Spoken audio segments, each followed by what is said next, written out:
ಹುಬ್ಬಳ್ಳಿಯ ರಾಮ ಜನ್ಮಭೂಮಿ ಹೋರಾಟದ 31 ವರ್ಷದ ಹಿಂದಿನ ಕೇಸನ್ನ ರೀಓಪನ್ ಮಾಡಿದ್ದು ಸರ್ಕಾರದ ಈ ನಿಲುವು ಶ್ರೀರಾಮ್ ಸೇನೆ ಸಂಘಟನೆ ನಾವು ಖಂಡಿಸ್ತಾ ಇದ್ದೀವಿ, ವಿರೋಧಿಸ್ತಾ ಇದ್ದೀವಿ. 31 ವರ್ಷ ಹಾಗಾದ್ರೆ ಡಿಪಾರ್ಟ್ಮೆಂಟು ಸರ್ಕಾರ ಏನ್ ಮಾಡಿತು? ಪೂರ್ಣ ಪ್ರಮಾಣದಲ್ಲಿ ನಿದ್ದೆ ಮಾಡಿದ್ರ?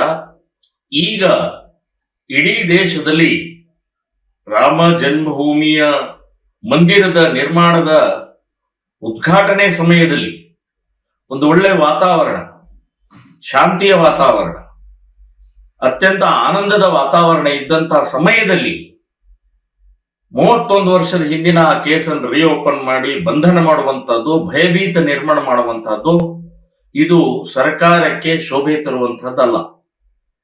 ಹಾಗಾದ್ರೆ ಮೈಸೂರಿನಲ್ಲಿ PFI ಕೇಸನ್ನ ಸುಮಾರು 200 ಕೇಸನ್ನ ರದ್ದು ಮಾಡಿದೆ. ಅದನ್ನು ರೀಓಪನ್ ಮಾಡಿ PFI ಕೇಸು ಗಲಾಟೆ ಮಾಡಿದ್ದಾರೆ, ಗಲಭೆಕೋರ ಮಾಡಿದ್ದಾರೆ. ಕೇರಳದಿಂದ ಗುಂಡಾಗಳನ್ನ ಮುಸ್ಲಿಂ ಗುಂಡಾಗಳು ಬಂದಿದ್ದು, ಸೊ ಅವ್ರ ಕೇಸನ್ನು ನೀವು ವಾಪಸ್ ತಗೊಂಡ್ರಿ, ಅದನ್ನು ರೀಓಪನ್ ಮಾಡಿ. DJ ಹಳ್ಳಿ, KG ಹಳ್ಳಿಯಲ್ಲಿ ಮತ್ತು ಹುಬ್ಬಳ್ಳಿ ಗಲಾಟೆಯಲ್ಲಿ, ಹಿಂದೆ ಇತ್ತೀಚೆಗೆ ನಡೆದಂತ ಗಲಾಟೆಯಲ್ಲಿ ಪೊಲೀಸ್ ಡಿಪಾರ್ಟ್ಮೆಂಟ್ ಮೇಲೆ ಪೊಲೀಸ್ ಹಲ್ಲೆ ಮಾಡಿದ್ದಾರೆ, ಡಿಪಾರ್ಟ್ಮೆಂಟ್ ಪೊಲೀಸ್ ಸ್ಟೇಷನ್ ಅನ್ನ ಸುಟ್ಟು ಹಾಕಿದ್ದಾರೆ. ಸೊ ಅದನ್ನ ರದ್ದು ಮಾಡಬೇಕು, ಅಲ್ಲಿ ಮುಗ್ಧರನ್ನ ಬಂಧನ ಮಾಡಿದ್ದಾರೆ ಅಂತನ್ನುವಂಥದ್ದು ತನ್ವೀರ್ ಸೇಠ್ ಒಂದು ಪತ್ರ ಬರೆದಿದ್ದು. ಸೊ ಅದರ ಸಂಬಂಧಪಟ್ಟಾಗೆ ನೀವು ಸ್ಪಂದನ ಮಾಡಿದ್ರಿ.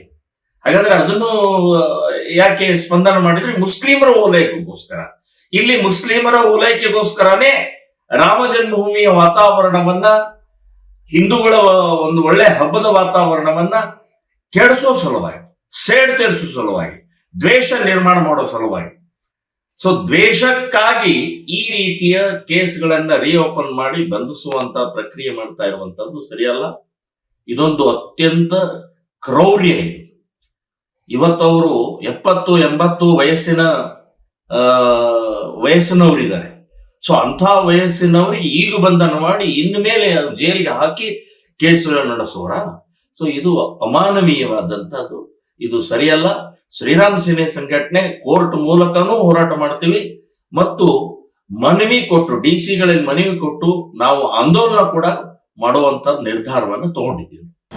ಅನುಕ್ಷಣದ ಸುದ್ದಿಗಳಿಗಾಗಿ ವಿಸ್ತಾರ ನ್ಯೂಸ್ ಯೂಟ್ಯೂಬ್ ಚಾನೆಲ್ ಸಬ್ಸ್ಕ್ರೈಬ್ ಮಾಡಿ. ಹೊಸ ಸುದ್ದಿಗಳ ನೋಟಿಫಿಕೇಶನ್ಗಾಗಿ ಬೆಲ್ ಐಕಾನ್ ಕ್ಲಿಕ್ ಮಾಡಿ. ಲೇಟೆಸ್ಟ್ ಅಪ್ಡೇಟ್ಸ್ಗಾಗಿ www.vistaranews.com ವೆಬ್ಸೈಟ್ಗೆ ವಿಸಿಟ್ ಮಾಡಿ. ಅಂಗೈಯಲ್ಲೇ ಜಗತ್ತಿನ ಸುದ್ದಿ ತಿಳಿಯಲು ವಿಸ್ತಾರ ನ್ಯೂಸ್ ಕನ್ನಡ ಆಪ್ ಡೌನ್ಲೋಡ್ ಮಾಡಿ.